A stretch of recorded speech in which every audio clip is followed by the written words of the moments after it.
நீங்கள் பார்த்துக் கொண்டிருப்பது நமது கேப்டன் டிவி, இளைஞர்களின் இதய துடிப்பு. அனைவருக்கும் வணக்கம்.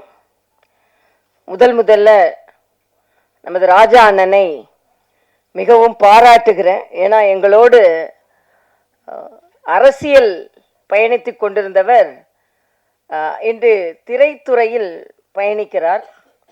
திரைத்துறையில் பயணித்தவங்கெல்லாம் அரசியலுக்கு வரும்போது அரசியலை சார்ந்தவர்கள் எல்லாம் திரைத்துறைக்கு வர வேண்டிய ஒரு சூழ்நிலை ஏற்படுகிறது என்பதை மரியாதைக்குரிய ராஜா அவர்கள் இதை தயாரித்ததும் டைரக்ட் செய்ததும் தானே.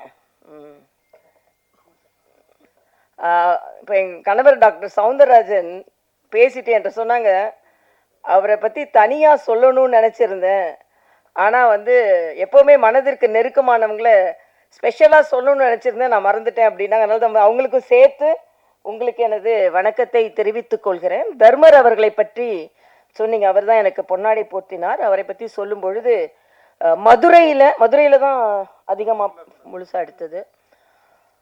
என்னை நேற்று ஒரு 2 நாட்களுக்கு முன்னால் தான் என்னை தொடர்பு கொண்டார்கள். ரொம்ப நாளாக அவங்கள தொடர்பு கொள்ளணும்னு நினைத்து கொண்டிருந்தேன், ஆனால் ஏதோ விடுபட்டு போச்சு அப்படின்னு சொன்னாங்க. இதில் மதுரையில் தான் இதில் படம் முழுவதுமாக எடுக்கப்பட்டு இருக்கிறது என்றால் மதுரைக்கு எனக்கும் அதிக தொடர்புண்டு. எனது தந்தை குமரி ஆனந்தன் அவர்கள் எனக்கு பெயர் வைத்ததே மதுரை மீனாட்சி அம்மன் கோயிலில் தான்.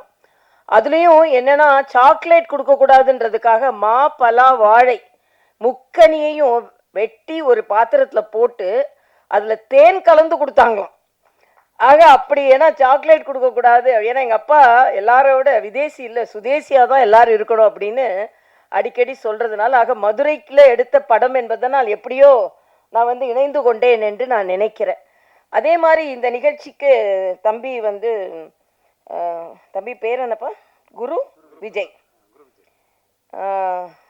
விஜய். விஜய்னாலே திரைப்படத்துறையில் வெற்றி பெற முடியும். அதனால் குரு விஜய் நிச்சயமாக வெற்றி பெறுவார். அவருக்கு எனது வாழ்த்துக்களை தெரிவித்துக் கொள்கிறேன். ஏன்னா ஒரு இளைய வயது ஹீரோ, அவர் அறிமுகமாகி இருக்கிறார், அவருக்கு எனது வணக்கம். அதே மாதிரி இங்கே சகோதரி சுமதி அவர்கள், அவங்கெல்லாம் நடிச்சிருக்காங்கன்னு எனக்கு தெரியவே தெரியாது. தர்ஷினி அவர்கள், வாசு அவர்கள், அது மாதிரி ராஜா முகமது அவர்கள், வர்ஷா அவர்கள், கமலக்கண்ணன் அவர்கள், ரவி அவர்கள், எண்ணூர் ரவி அவர்கள், கேமராமேன் வாசு அவர்கள், 5 ஸ்டார் கதிரேசன் அவர்கள், பாலாஜி அவர்கள் மற்றும் அனைவரும், ஏறக்குறைய எனக்கு யாரெல்லாம் பேர் சொன்னாங்களோ அவங்களெல்லாம் மனதில் வைத்துக்கொண்டு, பேர் என்னங்க சொல்லிட்டேன், ராஜா முகமது அவர்கள் தான் எடிட்டர்னு கேள்விப்பட்டேன். எல்லாவற்றிற்கும் மேலாக இங்கே நிறைய ராஜா இருக்காங்க.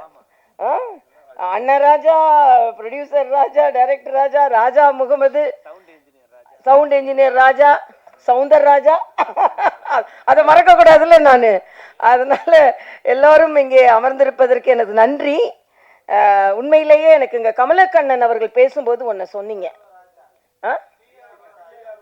பிஆர் ராஜா, நன்றி. அப்போ கமலக்கண்ணன் அவர்கள் ஒன்று சொன்னாங்க, அனுபவ ரீதியாக அவர் சொன்னதுன்னு நினைக்கிறேன், விளம்பரம் செய்யுங்கள். எவ்வளவுதான் நல்ல, எங்கள் அப்பா அடிக்கடி சொல்லுவாங்க, கல் உட்கார்ந்த இடத்துல வித்துருது, மோரை குவி தான் விற்கணும் அப்படின்னு. ஆக மோர் இப்போ அதுவும் நம்ம டாஸ்மாகை பற்றி இப்போ கேட்கவே வேண்டாம், உட்கார்ந்த இடத்துல விற்கிது, இனிமேல் ஆன்லைனில் வரப்போகுதான். ஆனால் அதிக விளம்பரம் வரணுன்றதுக்கு ஒரு சின்ன கதை நான் சொல்லுவேன். ஒரு விவசாயி இருந்தார், அவருக்கு ரொம்ப வறுமையில் வாடிக்கொண்டிருந்தார். இந்த நிலத்தை எப்படியாவது விற்றாதான் நம்ம பிழைக்க முடியும்னு ஒரு சூழ்நிலையில் வந்தார். ஒரு விளம்பரம் எழுதுகிற, நம்ம பத்திரிகை தம்பிங்கெல்லாம் இங்கே நிறைய பேர் வந்திருக்கீங்க, விளம்பரதாரர்களும் நிறைய இருப்பீங்க. ஆக விளம்பரம் எழுதுவதற்கு கூப்பிட்டு ஒரு விளம்பரம் எழுதி கொடுத்தம்பி, இந்த நிலத்தை விற்கலைன்னா என்னால் பிழைக்கவே முடியாது போல இருக்கு அப்படின்னு சொல்லுவார். உடனே விளம்பரம் எழுதுவார் அந்த தம்பி. ரொம்ப விளம்பரம் எழுதுறதுல ரொம்ப பிரபலமானவர். அதனால என்ன எழுதுவார்னா, ஒரு காணி நிலம் இருக்கிறது, இந்த நிலம் ரயில்வே ஸ்டேஷனுக்கு பக்கத்தில் இருக்கிறது. ரயில்வே ஸ்டேஷன் பக்கம்னா எப்படியும் ஒரு 50 கிலோமீட்டர் இருக்கும், அதான் ரயில்வே ஸ்டேஷன் பக்கம். அது பக்கத்தில் ஒரு ஸ்கூல் இருக்குன்னு எழுதுறோம், அது எப்படி 25 கிலோமீட்டர் இருக்கும். பக்கத்தில் ஸ்கூல் இருக்குது, பக்கத்தில் மார்க்கெட் இருக்குது, ஈசான மூலையில் ஒரு கிணறு இருக்குது, ஒரு 2 நல்ல மாமரம் இருக்குது, நல்ல மாம்பழம் பழுக்கக்கூடிய மாமரம் இருக்குது, ஒரு தென்னை மரம் இருக்குது, 2 கொய்யா மரம் இருக்குது. ஆக இப்படிப்பட்ட நிலம் விற்பனைக்கு அப்படின்னு சொல்லி எழுதிட்டு அதை அந்த விவசாயிகிட்ட காண்பிச்சுட்டு இந்த கட்டணம் கொடுங்கய்யா அப்படின்னு கேட்பார். அந்த விளம்பரத்தை படிச்சுட்டு அந்த விவசாயி சொல்வார், நான் இந்த நிலத்தை விற்க போகிறதில்ல அப்படிம்பார். உடனே இந்த விளம்பரம் எழுதின தம்பிக்கு கோபம் வரும். இப்போ ஒரு 10 நிமிஷத்துக்கு முன்னால் தான் இந்த நிலத்தை விற்கலாம் நான் பிழைக்கவே முடியாதுன்னு சொன்னீங்க, அதனால நான் உங்களுக்கு விளம்பரம் எழுதி கொடுத்துட்டு இப்போ 10 நிமிஷத்துல மனசை மாத்தினா எப்படி விளம்பரம் கட்டணம் கொடுக்க மாட்டேன், விளம்பரம் செய்ய போறது இல்லைன்னு சொல்றீங்கன்னு சொன்ன உடனே அந்த விவசாயி சொல்வாரு, ஏன் நிலத்துல இவ்வளவு நல்லது இருக்குன்னு எனக்கே தெரியாது, நீ விளம்பரம் எழுதின உடனே இந்த நிலத்தை நான் ஏன் விற்கணும்னு நினைச்சாரு, அதனால நான் இந்த நிலத்தை விற்க போறதில்லை. இதான் விளம்பரத்தின் ஒரு அருமை. ஆக இதை எடுத்து சொல்லி சொன்ன உடனே இந்த நிலத்தை போய் நான் ஏன் விற்கணும், இவ்வளவு நல்லது இருக்கா ஏன் நிலத்துலன்னு எனக்கே தெரியாது, விளம்பரம் எழுதின பிறகுதான் எனக்கு தெரியுது அப்படின்னு சொன்னதை மாதிரி நிச்சயமா விளம்பரப்படுத்த வேண்டும். ரொம்ப நல்லதெல்லாம் நடந்திருக்கு. ஏன்னா நானும் ஹஸ்பண்டும் என்ன சென்ஸ் பண்றோம்னா இது ஒரு மெடிக்கல் சப்ஜெக்ட், அதனால தான் டாக்டர் சவுந்தரராஜன் எங்கேயுமே வரமாட்டாங்க, அவங்களுக்கு பேஷன்ஸ் தான் முக்கியம். ஆனா நெடுநாள் கழித்து இங்கே வந்திருக்காங்கன்னா அது அண்ணன் ராஜாக்காகவும் டைரக்டர் தயாரிப்பாளர் ராஜாக்காகவும் 2 ராஜாக்காகவும் அந்த ராஜா வந்தாருன்னு நான் சொல்லுவேன். ஏன்னா அவங்க சாதாரணமா பேஷண்ட்ஸை பார்க்கறதுல தான் அவங்க அதிக கவனம் செலுத்துவாங்க. அதுவும் நான் அடிக்கடி சொல்லுவேன், கிட்னிஸ்லாம் வந்து ரொம்ப ஆரவாரம் இல்லாத, இப்போ எனக்கு நேர் ஆப்போசிட் டாக்டர், ஹார்ட்னா படப்படப்படன்னு அடிச்சுக்கிட்டு இருக்கோம், கிட்னி அமைதியாக வேலை செஞ்சுட்டு இருக்கோம். அது மாதிரி அமைதியாக பல நோயாளிகளை காப்பாற்றியவர்கள் அவர்கள். அதனால இங்கே அவர் இந்த ராஜா அவர்கள் 2 ராஜா வர்றதுனால இங்கே வரணும்னு நான் நினச்சேன். ஆனால் அது மெடிக்கல் சப்ஜெக்ட்னு உடனே அவங்களுக்கும் மகிழ்ச்சி, எனக்கும் மகிழ்ச்சி. ஏன்னா நான் அடிக்கடி ஒன்று சொல்வதுண்டு, த டிமானிட்டைசேஷன் அவங்க நம்ம பிரதமர் அவர்கள் அறிமுகப்படுத்தினாங்க. உடனே சில அரசியல்வாதிகள் அண்ணன் சீமான்ட்ட கேட்டாங்க, இதெல்லாம் இப்படிலாம் எனக்கு சாப்பிட கூட காசு இல்லை, இப்படிலாம் பண்ணால் எப்படி அப்படின்னு. அண்ணன் திருமாவளவன்ட்ட கேட்கும்போது இதெல்லாம் எப்படி, நான் நாளைக்கு கூட எனக்கு சாப்பிட்றதுக்கு காசு இல்லை, நான் என்ன பண்ண போகிறேன் அப்படின்னு நிறைய கருத்துக்கள் சொல்லியிருந்தாங்க. என்கிட்ட வந்து கேட்டாங்க. ஆனால் நான் சொன்னேன், எனக்கு ஒன்றும் பிரச்சனை இல்லையே அப்படின்னு. உங்களுக்கு பிரச்சனை இல்லையா, அப்போ உங்களுக்குலாம் முதல்ல தெரியுமா அப்படின்னாங்க. நான் உங்களுக்கு எல்லாத்துக்கும் 8ஆம் தேதி தெரிய மாதிரி தான் எங்களுக்கும் தெரியும். ஆனால் என்னன்னா என்னோட கோட்டும் ஒயிட்டு என் நோட்டும் ஒயிட்டு, அதனால எனக்கு பிரச்சனையே இல்லை. எனக்கு எங்கள் டாக்டருக்கு பிரச்சனை, எங்கிட்ட இருக்கிற கொஞ்சம் நெஞ்ச காசும் நாங்கள் ஒயிட் கோட்டில் சம்பாதிச்சதுன்னு. அதே மாதிரி தான் ராஜா அவர்கள் இங்கே வந்து பணத்தை போட்டிருக்கிறாரு, அவரும் ஒயிட் கோட்டில் சம்பாதிச்ச ஒயிட் நோட்டு. அதனால எல்லோரும் படத்தை அவர் கமலக்கண்ணன் அவர்கள் சொன்னதை மாதிரி முழுவதுமாக தியேட்டர்ல போய் உட்கார்ந்து பார்க்க வேண்டும், செல்லுல பார்த்துட்டு சென்று விடாதீர்கள் என்பது எனது கோரிக்கையாகவும் இருக்கிறது. இன்னும் சொல்ல போனா இதுல வந்து மருத்துவத்துறையில நான் பெருமையா இந்த இடத்திற்கு வந்து நின்று சொல்கிறேன்.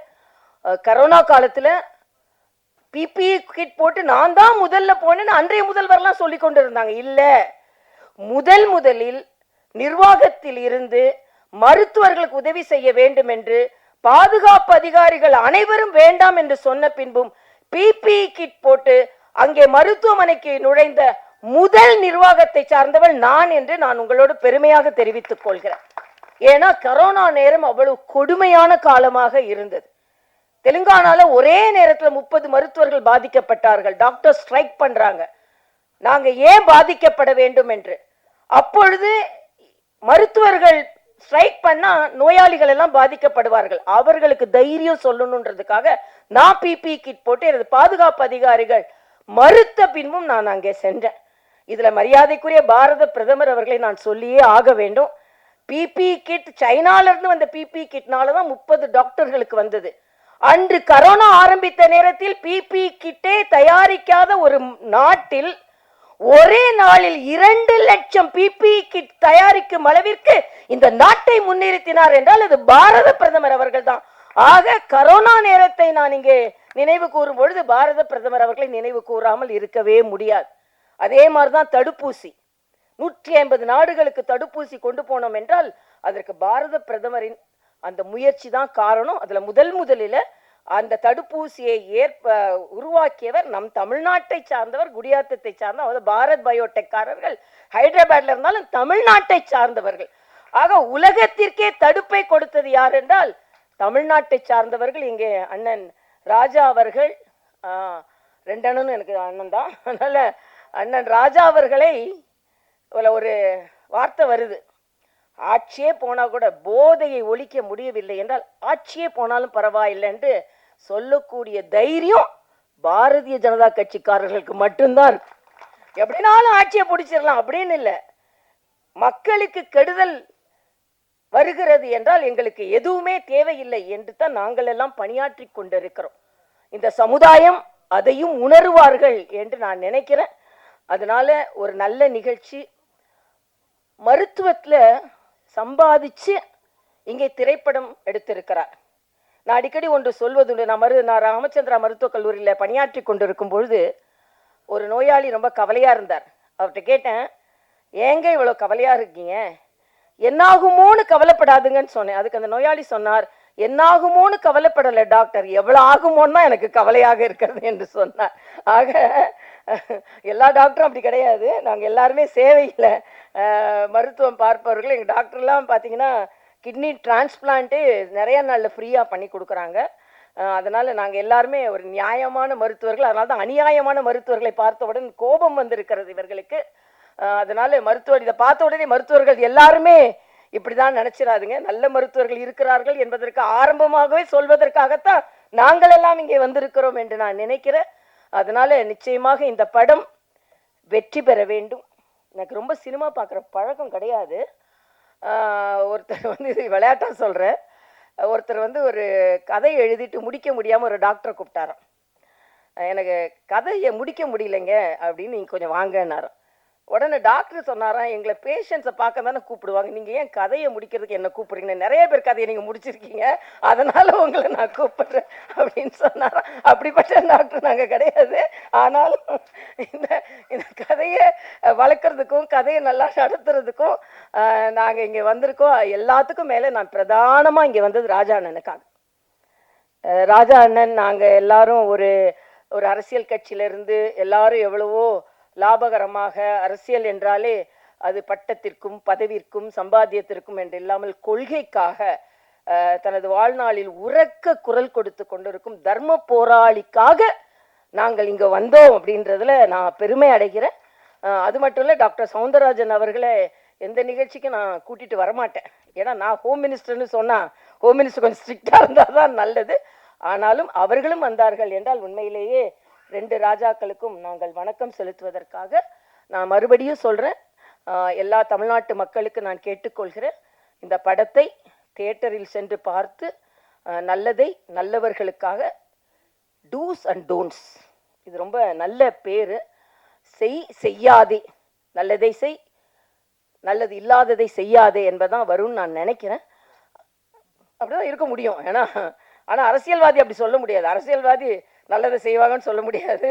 இல்லை செய் அப்படின்னா எதையோ செய்யாதேனா நல்லதை செய்யாதே அப்படின்னு கூட அரசியலில் இருக்கவங்களை எடுத்துக்கொள்ளலாம். ஆனாலும் ஒரு நல்ல திரைப்படத்தை பார்த்ததில் என் அப்பா அடிக்கடி ஒன்று சொல்லுவாங்க, ஒரு சின்ன ஜோக் மாதிரி சொல்லுவாங்க. இந்த கலப்படம் சொன்னாங்க, அதில் நான் டயலாகை பார்த்து தெரிஞ்சு கொண்டேன். ஏதோ ஒரு மருந்துகளை எல்லாம் அவங்க வியாபாரம் செய்கிறார்கள் என்று.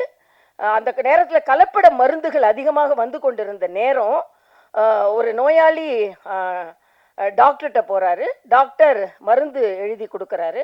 அதனால் எங்கள் அப்பா அடிக்கடி சொன்ன ஒரு சின்ன இது, அந்த காலத்தில் கலப்பட மருந்து வந்து கொண்டிருந்த நேரத்தில் டாக்டர்கிட்ட போங்க, ஏனென்றால் டாக்டர் பிழைக்க வேண்டும் அல்லவா.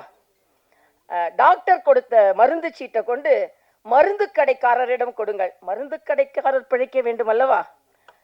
மருந்து கடைக்காரர் கொடுக்கின்ற மருந்தை தயவு செய்து சாக்கடையில் கொட்டி விடுங்கள், ஏனென்றால் நீங்கள் பிழைக்க வேண்டும் அல்லவா.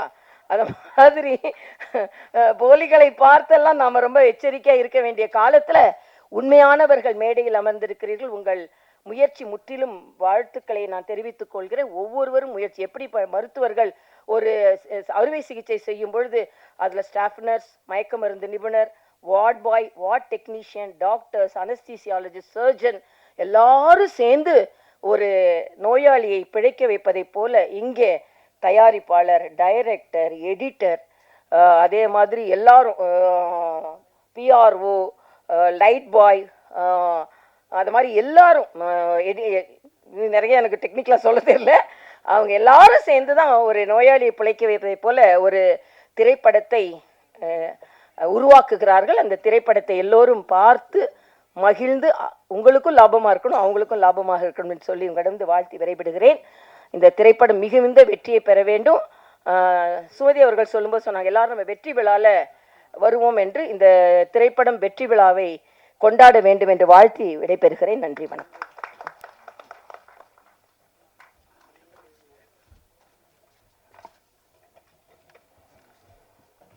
ரொம்ப நன்றி மேடம்.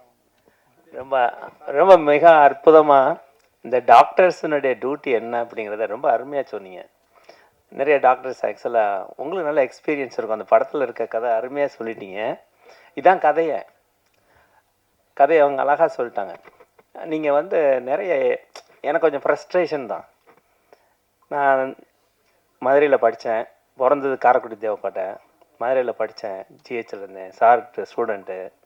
அப்புறம் ஸ்டான்லி மெடிக்கல் காலேஜில் இருந்தேன். நம்ம சினிமா டெக்னீஷியன்ஸு நிறையா டெக்னீஷியன்ஸ் எனக்கு தெரியும். நான் என் வீட்டுக்கு வருவாங்க நிறையா. நான் இல்லைனாலும் ஒரு டீம் இருப்பாங்க. ஸ்டான்லி, கீழ்பாக்கு, ராயப்பேட்டை, இங்கே என்ன ஹெல்ப்னாலும் நான் இல்லைனாலும் அங்கே உடனே ஃபோன் பண்ணி யார் அட்மிட்டாக இருந்தாலும் உங்களுக்கெல்லாம் நாங்கள் பண்ணியிருக்கேன். நான் 2000 2004 வரைக்கும் இருந்தேன். அதுக்கு முன்னால் நான் யூஎஸ் கிளம்பி போயிட்டேன். யூஎஸ்எல்ல வேறு நாட்டில் இருந்தேன். லண்டன் போயிட்டு லண்டனில் பிடிக்கல. வெஸ்ட் இண்டீஸில் இப்போ ஒரு முக்கியமான சாமியார் அங்கே இருக்கார், அந்த ஊரில் தான் இருந்தேன். அங்கே யூனிவர்சிட்டியில் இருந்தேன். அதுக்கு பின்னால் அமெரிக்கா போனேன். அமெரிக்காவில் இப்போ போய் 10-12 வருஷம் ஆச்சு. எனக்கு கொஞ்சம் தாக்கங்கள் இருந்தது. நம்ம நிறைய விஷயங்கள் மக்களுக்கு சொல்லணும் அப்படின்ட்டு. இந்த படத்தை பொறுத்தவரையில் நான் வந்து எனக்கு வந்துட்டு போன செலவு தான் அதிகம் படத்தை காட்டிலும். ஒரு இடையே வந்தேன்னா 5 லட்ச ரூபா, மினிமம் 6 லட்ச ரூபா டிக்கெட்டுக்கு. நான் ஒரு 25 இடம் வந்திருப்பேன்னு நினைக்கிறேன். நான் ஒரு 3 வருஷத்துக்கு முன்னால் அந்த படத்தை ஆரம்பித்தேன். எனக்கிட்ட ஒரு கெட்ட பழக்கம் என்னென்னா, சார் இனிமேல் நீ வரவே மாட்டாருன்னு நினைக்கிறேன். உட்காந்து நானே பண்ணணும், ஒவ்வொன்றும் எனக்கு பெர்ஃபெக்டாக இருக்கணும் அப்படின்னு சொல்லிட்டு. ஒரு நாள் காலையில் எழுந்திரிச்சு கேட்டுட்டு இருக்கும்போது திடீர்னு ஏதோ சத்தம் கேட்டுட்டு இருந்துச்சு. நான் என் மிஸ்ஸஸ் கிட்ட போய், என்னது ஒரு தேனிசை ஞானம் வந்துட்டுருக்கேன், ஒரு பாட்டு வந்துட்டுருக்கேன்னா. இப்போ என் மக சொன்னிச்சு, எங்கள் ஒய்ஃப் சொன்னிச்சு, இல்லை உங்கள் மக கத்திக்கிட்டு இருக்கு, உங்களுக்கு பாட்டாக தெரியுதான்னு சொன்னிச்சு. அப்புறம் தான் சொன்னேன், இல்லையே அது பாட்டு மேலே இருக்கே, ஒரு இங்கிலீஷ் பாட்டு. என்ன அது அமெரிக்கன் சிட்டிசனு, அது பாடுறது நமக்கு புரியாது. நாங்களே அப்பப்போ டிக்ஷனரி எடுத்து பார்த்துக்கிட்டு இருப்போம் அதுக்கு பேசுகிறதுகளை. அது ரொம்ப ஸ்டைல் வேறு மாதிரி. அந்த பாட்டு ஃபஸ்ட்டு பாட்டு அதுதான் பாடித்தேன். அந்த ஃபஸ்ட்டு பாட்டு பாப்பா அது 9ஆம் கிளாஸ் படிக்குது. அப்புறம் ஒரு நாள் இன்னொரு சவுண்டு கிச்சனில் கேட்டுட்டு இருந்துச்சு. அது யாரா சத்தமாக கேட்குறதுன்னு சொல்லிட்டு என் ஒய்ஃப்கிட்ட போய், தேனிசை தென்றல் ஒரு காணம் கேட்டதே யார் அது அப்படின்னு கேட்டேன். நான் தாங்க கத்துனேன் அப்படின்னுச்சு. அடாடாடா, வீட்டுக்குள்ளே எல்லாரும் பாடகர்களாக இருக்காங்களே, இதெல்லாம் விட்டுவிட்டோமேன்னு சொல்லிட்டு நீனும் பாடுமா அப்படின்னு சொன்னேன். அது கடைசியில் மாட்டேன்னு சொன்னிச்சு. கடைசியில் பார்த்தா எல்லாரும் சொல்கிறாங்க பாட்டு நல்லா இருக்குன்ட்டாங்க. அது நம்பவே மாட்டேங்குதுங்க. இன்னும் நம்பலை. நான் தான் பாடினேன். அது போட்டு கேட்டுட்ருக்கு. சினிமா பிடிக்காது அதுக்கு. அது இப்போ போட்டு கேட்டுட்ருக்கு. நான் தான் பாடினேன். நான் அந்தளவுக்கு பாட்டு எல்லாத்தையும் திறமை இருக்குது.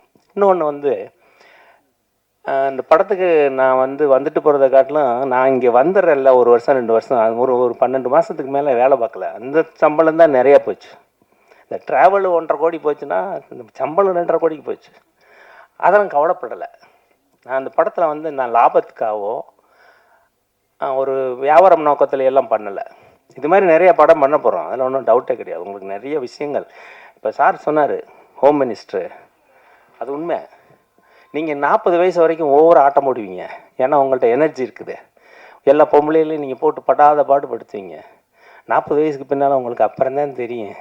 கால் இருந்தால் பாருங்கள், என் ஃப்ரெண்டெல்லாம் நடக்க முடியாமல் இருக்காரு, என் தம்பி எல்லோரும் ஒரு மாதிரி ஆயிடுறாங்க. 40 வயசுக்கு முன்னால் தான் உங்களுக்கு தெரியும், அடாடாடா எல்லாம் நம்ம போலி வாழ்க்கை. பொண்டாட்டியில் நம்பினா தான் வேலையே நடக்கும். ஏன்னா சாப்பாட்டிலேருந்து எல்லாமே அவங்க தான் தரணும். இந்த 40 வயசுக்கு பின்னால் லைஃபே சேஞ்ச் ஆயிரும். அதை நான் சொல்லுவேன். இந்த அமெரிக்காவில் கத்தோலிக் கிறிஸ்டியன்ஸு நிறையா இருப்பாங்க, ப்ரொட்டஸ்டன்ட்டு. அவங்க சொல்லுவாங்க, உங்கள் ஹிந்து மதத்தில் நிறைய கடவுள் இருக்காங்க, ஒரே கன்ஃபியூஸாக இருக்குதுன்னு சொல்லுவாங்க. நான் சொல்லுவேன், உங்கள்கிட்ட நல்ல வேலையாக ஒரே கடவுள் இருக்காங்க, அதனால் குழம்பாமல் ஒரே சாமியை கும்பிட்றீங்க. முஸ்லீமில் அல்லாவை கும்பிட்டு போயிடுறீங்க, ஹிந்து இதில் கிறிஸ்டினில் ஜீசஸை கிறிஸ்து போயிடுறீங்க. ஆனால் எங்கள் இதில் உண்மைதான். ஆனால் இந்து மதத்தில் தான் நிறைய விஷயங்கள் இருக்குது. ஒரு பேசிக் நாலேஜில் என்னென்னா சிவபெருமான். நான் சொல்லுவேன், எங்கள் சீஃப் ஆஃப் தி கார்டு கூட ரூல்ஸ் அண்ட் ரெகுலேஷன் இருக்குது. எங்கள் சீஃப் ஆஃப் கார்டாக இருந்தாலும் பொண்டாட்டியை மதிக்கலைன்னா அவரை வீட்டை விட்டு வெளியில் விரட்டி விட்டாங்க. அவர் வாட்டில் சுடுவாட்டில் தான் தெரிஞ்சார், சோத்து கலைஞ்சார். அதை வந்து நம்ம வந்து சொல்கிறோம். ஆக்சுவலாக this is the real true. காடாக இருந்தாலும் சட்டம் தான், அதில் இந்துக்கள் மட்டும்தான் இருக்குது. அப்புறம் எல்லாம் டிபார்ட்மெண்ட்டு, நீங்கள் எம்பிஏலாம் தனியாக படிக்க வேண்டாம், எல்லா டிபார்ட்மெண்ட்டும் இருக்குது உங்கள்கிட்ட. ஒவ்வொரு சாமியை எடுத்துக்கிட்டீங்கன்னா அதே சொல்லுவேன், நீங்கள் எஜுகேஷன்னு போனீங்கன்னா லட்சுமியை சரஸ்வதியை கும்பிடணும், பணம் வேணும்னா லட்சுமியை கும்பிடணும், இதில் பிட்டடிச்சு பாஸ் பண்ணணும்னா விநாயகரை போய் கும்பிடணும். ஏன்னா எந்த பிட்டு எந்த பக்கத்தில் இருக்குன்னு அப்போ தான் தெரியும். இவங்க பிட்டுக்கு படிக்கிறத காட்டிலும் பிட்டு எங்கே எந்தெந்த பிட்டு எந்தெந்த இடத்துல இருக்குன்னு வைக்கிற பிட்டு இருக்கு, அதுதான் கன்ஃபியூஸ். சார் வந்து சொல்லுவார், மதுரை மெடிக்கல் காலேஜில் நாங்கள் ரொம்ப என்ஜாய் பண்ணியிருக்கோம் சார், நாங்கள் சாரை நிறைய ஏமாற்றுவோம். ஆமாம், இந்த பிட்டை கொடுக்குறதே பெரிய ஆர்ட்டு. நீங்கள் அந்த ஒரு படம் வருது, என் பையலுக்கு சொன்னாங்க, அந்த ஃபஸ்ட்டு அந்த படம் தான் பிளான் பண்ணோம். ஃபஸ்ட்டு அதை பார்க்குறதுக்கு ஒரு நல்ல படமாக எடுத்தால் தான் அப்புறம் இவரை டீசெண்டாக பார்ப்பாங்க, இல்லைன்னா ஒரு மாதிரி ரவுடியாக பார்த்துருவீங்க, இந்த ஆள் படித்தாரா படிக்கலான்னு தெரியாது அப்படிங்கிறதுனால உண்மையாக கொஞ்சம் பார்க்குறதுக்கு ஒரு பகுமானமாக ஒரு நல்ல படம் மாதிரி எடுத்து கொடுத்துருக்கேன். இன்னொன்று வந்து இந்த படத்தில் கதை இருக்கான்னு கேட்டுறாதீங்க, கதையே கிடையாது, உண்மையாக சொல்கிறேன். ஏன்னா நிறைய கான்செப்ட், ஒரு நிறைய விஷயங்கள், நீங்கள் ஒவ்வொருத்தரும் ஒவ்வொரு விஷயங்கள் ஏமாறுறீங்க, அதை நான் சொல்லக்கூடாது. அதனால தான் கற்பனை உலகம்னு சொல்லி வச்சுருக்கேன். ஏன்னா நிறைய எல்லா டாக்டர்ஸும் கெட்ட டாக்டர்ஸ், நிறைய டாக்டர்ஸ் நல்லா இருக்காங்க, நிறைய டாக்டர்ஸ் நல்லவங்க, நர்சஸ்லாம் சூப்பர். ஏன்னா நம்ம இந்தியாவில் தான் பெஸ்ட்டு டாக்டர்ஸ் நர்சஸ். நீங்கள் போன உடனே வைத்தியம் பார்க்குறீங்க, வெளியில் போய் பாருங்கள். அமெரிக்காவிலெல்லாம் ஏன் நான் ஒரு டாக்டர், எனக்கு பிரைமரி டாக்டருக்கு நான் வந்து 1.5 மாதம் வெயிட் பண்ணணும், அப்பாயின்மெண்ட் கிடையாது. ஆஸ்பத்திரிகளில் போனீங்கன்னா நான் டாக்டர், என் ஆஸ்பத்திரி பெரிய ஆஸ்பத்திரி, 1000 பேர் இருக்காங்க, 1000 பேஷண்ட்டு, நான் பெரிய டாக்டர் இங்கே. ஏன்னா எல்லா டாக்டர்களுக்கும் தெரியும், எனக்கு வைத்தியம் பார்த்துருவாங்கன்னு வச்சுருங்க, அது வேறு. நம்ம எப்படி இங்கே ஸ்டான்லியில் இருந்தபோது எப்படி மதுரை மெடிக்கல் காலேஜ் எனக்கு செல்வாக்கு எங்கே போனாலும் இருக்குது, அது ஒன்றும் பிரச்சனை இல்லை. நான் தமிழ் டாக்டர்ஸ் அசோசியேஷனில் 4 ஸ்டேட்டுக்கு நான் தான் கவர்னரு. 1500 டாக்டர் நான் உருவாக்கி விட்டேன். ஆக்சுவலி 600 டாக்டர் தான் இருந்தாங்க. நான் ஒரு 2 வருஷமாக அந்த டாக்டர்ஸுடைய எண்ணிக்கையை 1200 டாக்டர் ஆக்கியிருக்கேன், தமிழ் டாக்டர்ஸ் அசோசியேஷனை. அது மாதிரி நிறைய உருவாக்கிட்டு இருக்கோம். இப்போ நான் எதுக்கு சொல்ல வந்தேன்னா, இது ஒரு மானிட்டரி பெனிஃபிட்டுக்காக நான் பண்ணலை. ஏன்னா எனக்கு வந்த செலவை காட்டிலும் படத்தில் செலவு கம்மி தான். ரெண்டாவது, இப்போ பார்த்தா நாங்கள் மதுரையில் ஓன் பில்டிங்கே வாங்கியிருக்கோம். இப்போ நடிகர்கள்லாம் தங்குறதுக்கு எல்லாத்துக்கும் பில்டிங், ஒரு ஸ்டுடியோவே ரெடி பண்ணிகிட்ருக்கோம். மெட்ராஸ்லேயும் பண்ணுறேன். இல்லை இங்கே நிறைய நல்ல நல்ல சப்ஜெக்ட்லாம் நல்ல நல்ல கதையெல்லாம் வச்சுட்டு டைரக்டர்ஸு டெக்னீஷியன்ஸ்லாம் இருக்காங்க, இவங்களெல்லாம் உருவாக்கணும். எங்களுக்கு வந்து கஷ்டம் கிடையாது. நிறைய டாக்டர்ஸு டென்டிஸ்ட்லாம் வர்றாங்க, அவங்கெல்லாம் நிறைய போட போகிறாங்க பணம். அவங்கனால உங்களை நிறைய பேரை உருவாக்கணுங்கிறது தான் எங்களோடது. ரெண்டாவது, நீங்கள் நிறையா விஷயங்களை படிச்சுட்டு போங்க. இப்போல்லாம் நிறையா கூகுள்லேயே நிறைய விஷயங்கள் வருது, என்னென்ன மெடிசன்ஸு இதெல்லாம் சொல்லி நிறையா இருக்குது. இன்னும் ஒரு பெரிய பெருமை என்னென்னா, நம்ம ஊரில் இங்கே ஒரு சொர்க்கங்க அது. நீங்கள் எல்லோரும் சொர்க்கத்தில் இருக்கீங்க. நீங்கள் வெளிநாட்டுக்கு போனீங்கன்னா தான் தெரியும். சும்மா நாங்கள்லாம் சும்மா அம்பக்கு இந்த பயவுல எல்லோரும் அந்த ஊரில் போயிட்டு வரும்போது இப்போ இந்த ஆஃப்டர் ஹவுசர் போட்டுட்டு பண்ணுற பந்தா தாங்க முடியலைங்க. நீங்கள் எல்லோரும் என்னடா டாக்டர், நீங்கள் பார்த்துருப்பீங்க, பேண்ட்டை போட்டு வருவீங்கன்னு தான் எதிர்பார்த்துருப்பீங்க. நான் வேஷ்டியை கட்டணும்னு சொன்னேன். நான் மாடு பிடிச்ச வந்தேன். நாங்கள் கிராமத்தில் இருக்கிறது அந்த சார் தெரியும், நான் அவரும் பால் கறப்பார், நானும் பால் கறத்துருவேன். என்ன சார்? ஆமாம், நாங்கள்லாம் சும்மா எளிமையான ஆட்கள் தான். நாங்களும் விவசாய குடும்பத்தில் இருந்து வந்தவங்க தான். ஆனால் என்ன ப்ராப்ளம்னா ஏமாத்துறது. இப்போ நமக்கு வந்து என்ன பெருமைனா, இந்தியங்கிற ஒரு பெரிய மகப்பெரிய நம்ம உண்மையிலே பயங்கரமான இந்தியன் அப்படிங்கிறது நீ வெளியில் போனால் தாங்க தெரியுது. ஆமாம், நீங்கள் வெளியில் போய் பார்த்துக்கிங்கன்னா இன்றைக்கி நம்ம இந்தியா ஒரு பயங்கரமான பேரோடு இருக்குது. இன்றைக்கி நான் சொல்லக்கூடாது, அரசியல் நான் பேசக்கூடாது, நான் அரசியல்வாதி கிடையாது. என்கிட்ட சார் கூட கேட்பாங்க, சார் ராஜா சாரை நடிக்க வச்சுருக்கிறாரு, இவர் பிஜேபியாக இருப்பார் அப்படின்னு. ஆனால் நமக்கு அரசியலுங்கிறது கிடையாது. ராஜா சார் வந்து என்னுடைய அண்ணனுக்கும் தம்பி முத்துசெல்வம் இருக்கார், எங்களுக்கெல்லாம் வந்து அவங்க வந்து ஒரு குடும்ப நண்பர். என்னுடைய மைத்துனர் அவர் காரைக்குடி வைஸ் சான்சலர் இருந்தார், காரைக்குடியில் எங்கள் அண்ணன் வக்கீலாக இருக்கிறாரு. எல்லாம் அவங்கெல்லாம் ராஜா சாருக்கு ரொம்ப குடும்ப நண்பர்கள். எனக்கு இந்த ரோலுக்கு வந்து ராஜா சார் ஆப்டாக இருப்பார் அப்படின்னு சொல்லி நான் போய் ஒரு நாள் ஃபோன் பண்ணேன். உடனே வர சொன்னார். போனேன், பார்த்தேன், பேசினேன். அவ்வளவு, அதாவது எனக்கு வந்து எப்படி சொல்கிறதுன்னு சொல்லிட்டு நான் ரோலை சொல்லி எனக்கு பண்ணணும் அப்படின்னு சொன்னோன்னே ஒரு வார்த்தையோடு சொல்ல, தம்பி எனக்கு நடிக்க தெரியுமான்னாரு. நீங்கள் நடிக்கவே வேணாம், பாரதி ராஜா வந்து சிவாஜி கணேசன் அப்படியே வாங்க நடங்க போங்கன்னு சொன்னார்.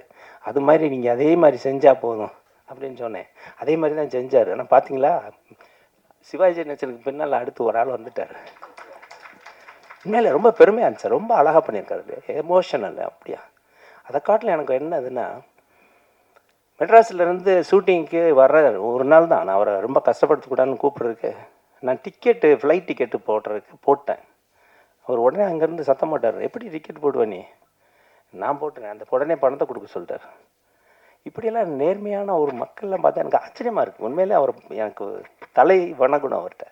அது மாதிரி அவருக்கு உடம்பு சௌரியம் இல்லை, எனக்கு நல்லா தெரியும். இந்த ஸ்ட்ரோக்குக்கு முன்னால் நான் வந்து அவரை பார்த்து என் மிஸ்ஸஸ் அங்கேருந்து அமெரிக்காவிலேருந்து வாட்ச் பண்ணுறாங்க, வீடியோ எடுத்துகிட்ருக்காங்க, சொல்கிறாங்க அவர் ஒரு மாத்திரை சாப்பிட்டாரா, அவரை தூங்க விடுங்க, ரெஸ்ட் எடுக்க விடுங்க. டப்பிங்க்கு வந்துட்டார், ஷூட்டிங் சொல்லிக்கிட்டே இருக்கார். நான் 12 மணியாக இருந்தாலும் உனக்கு இருந்து எடுக்கிறேன்ப்பான்ட்டு 6 மணியோடு முடிச்சிட்டேன். நீங்கள் வந்ததே போதும். அவர் எப்படி ஒரு கலைஞனை நான் பார்க்க முடியாது. அவரை வந்து நீங்கள்லாம் அரசியல்வாதியாக பார்க்குறீங்க. இவர் பெரிய கலைஞன். அவர்கிட்ட நிறைய விஷயம் இருக்குது. நான் இன்னொன்று கூட நினச்சிட்டு இருந்தேன், முதல் மரியாதையினுடைய அடுத்த பாகத்தையோ இல்லைன்னா தேவர் மகனுடைய அடுத்த பாகத்தையோ நான் எடுக்கணும்னு பிளான் பண்ணியிருக்கேன். இல்லை இவர் ஒரு பெரிய ஞானி. ஆமாம், மேடத்தை நான் பிளான் பண்ணேன். என்ன ப்ராப்ளம்னு அவர் கவர்னர் ஆகிட்டாங்க. இந்த கவர்னர் ஆனால் ஒன்றும் பண்ண முடியாது. நம்ம எப்படி சிஎம் விஜய் ஆகிட்டாரோ, நீங்கள் எப்படி மிஸ் பண்ணுறீங்களோ அது மாதிரி இந்த மாதிரி அரசாங்கத்தில் போய் உட்காந்துட்டீங்கன்னா பண்ண முடியாது. நான் கவர்மெண்ட் அதிகாரி இருந்தால் பண்ண முடியாது. ஆனால் நல்லா கவர்மெண்ட் அந்த அம்மா ஒன்று இருந்துச்சு, ஒன்றும் சொல்லலை. நான் கவர்மெண்ட் அதிகாரி இருக்கும்போது சில சமயம் சினிமா இதில் எல்லாம் வந்து அதை நான் நடித்த படத்தையே அந்த அம்மா போட்டு பார்த்துச்சு, காக்கா காக்கான்னு ஒரு படம். ஆனால் நல்ல வழியாக கலைஞர் கருணாநிதி, ஜெயலலிதா அம்மா, எம்ஜிஆர், அதுக்கு பின்னால் இப்போ நம்ம விஜய், எல்லாருமே கலைஞர்கள். அவங்க வந்து நீங்கள் கலைத்துறையில் நீங்கள் இருந்தாலும் அரசாங்கத்தில் இருந்தாலும் பயப்படாதீங்க. நிறைய பேர் கலைஞர்கள் இருக்காங்க, சில அதிகாரிகள்லாம் இங்கே இருக்காங்க. நீங்கள்லாம் கலைஞர்கள், வெளியில் வரலாம். முதலமைச்சர்களை பொறுத்தவரை யாரும் சொல்ல மாட்டாங்க, ஏன்னா இவங்கெல்லாம் கலைஞர்கள். நம்மளும் இருக்க அரசியல்வாதியெல்லாம் கலைஞர்கள் ஆக்கிட்டோம்னா நமக்கு பிரச்சனை கிடையாது. அதனால் ரொம்ப நன்றி. என்னுடைய மிகப்பெரிய மதிப்புக்கும் மரியாதைக்கும் உரிய மேடம் நல்லா வந்து என்னை ரொம்ப கௌரவிச்சிட்டிங்க. சார் வந்து அவருடைய ஸ்டூடெண்ட் என்றைக்குமே. ஆமாம், ரொம்ப நன்றி. என்னுடைய வேண்டுகோளுக்கு என்னங்க, நம்ம ப்ரொடியூசர் சங்கத்தில் எனக்கு மிகவும் உறுத்தான நண்பர்கள். இப்போ ராஜா சாரை வந்து ஒரு சிறப்புரையை அவர் ரொம்ப நேரம் இருக்கக்கூடாது, ரொம்ப எனக்காக ரொம்ப வந்துட்டு நீங்கள் உட்காந்தே பேசுங்க, சாருடைய உரையை கேட்போம். பேரன்புடைய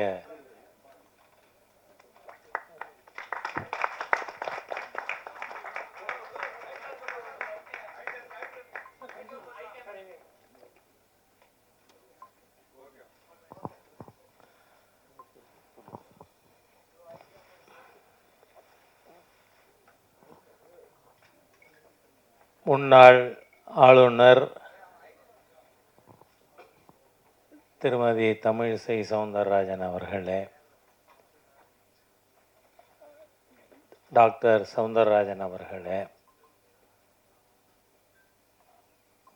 திரு ராஜசேகர் அவர்களே, மற்றும் மேடையில் இருக்கின்ற இந்த படத்தின் மூலமாக கலைஞரானவர்கள் அல்லது ஏற்கனவே கலைத்துறையில் இருப்பவர்கள் அனைவருக்கும் என்னுடைய சிறந்தாழ்ந்த வணக்கத்தை சொல்லி, நீங்கள் பார்த்தீங்கன்னா சரியாக 6 மாதம் வந்து எல்லா டாக்டர்களும் இப்போ இன்றைக்கி செக்கப்புக்காக வந்திருந்தேன். நீங்கள் பார்த்தீங்கன்னா டாக்டர் சொல்கிற முதல் வார்த்தை,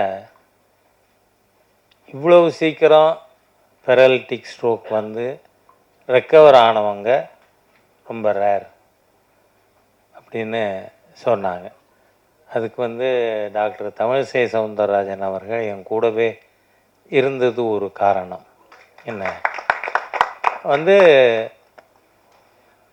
நாம் எதுவுமே இயல்பாகவே செய்யணும் அப்படின்னு நினச்சா நம்மளை படுக்க போடுறதும் இயல்பா ஒரு நடந்த நிகழ்ச்சி மாதிரி இன்றைய தினம் 6 மாதத்துக்குள்ள உங்களுக்கு நடுவில் பேசக்கூடிய அளவிற்கு ஆண்டவன் எனக்கு உதவி இருக்கான்.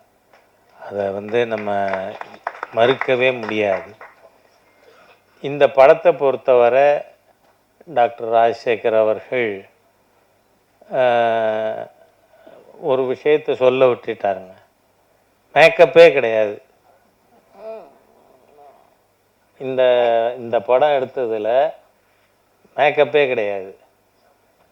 சாதாரண காஸ்டியூமில் வந்தேன். படம் அவங்க சொன்னதை செஞ்சு கொடுத்துட்டு நாம் வீட்டுக்கு வந்துட்டோம்.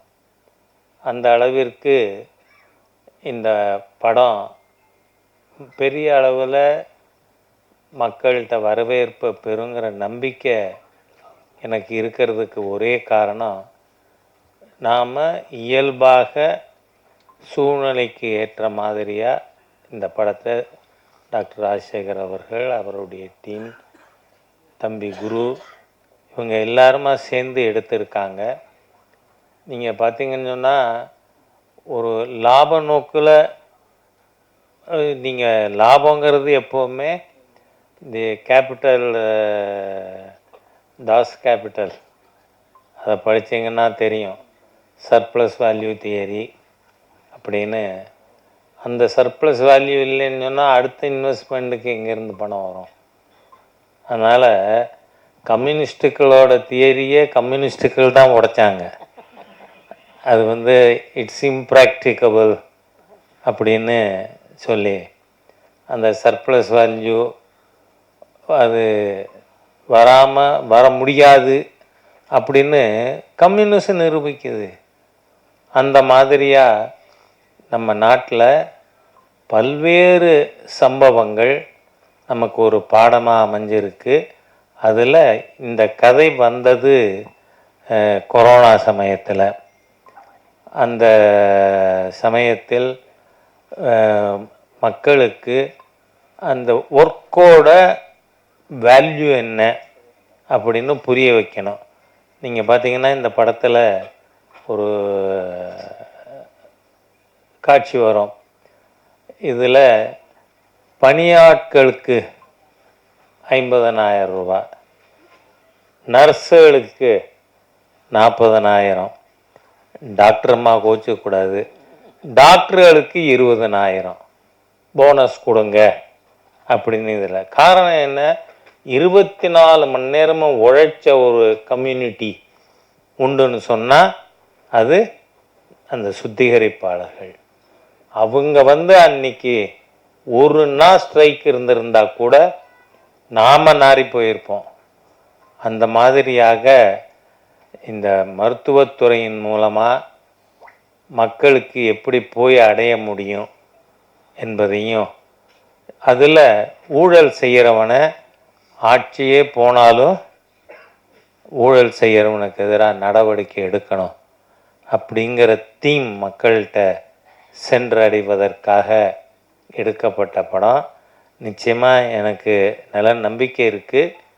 வர்ற வெற்றி விழா நடக்கும்பொழுது நான் ஓடிப்போய் மைக்கில் நின்று பேசுகின்ற அளவிற்கு நிச்சயமாக இருக்கும் என்கின்ற என்னோட நம்பிக்கையும் தெரிவித்து, இந்த படம் வெற்றி பெறணும்.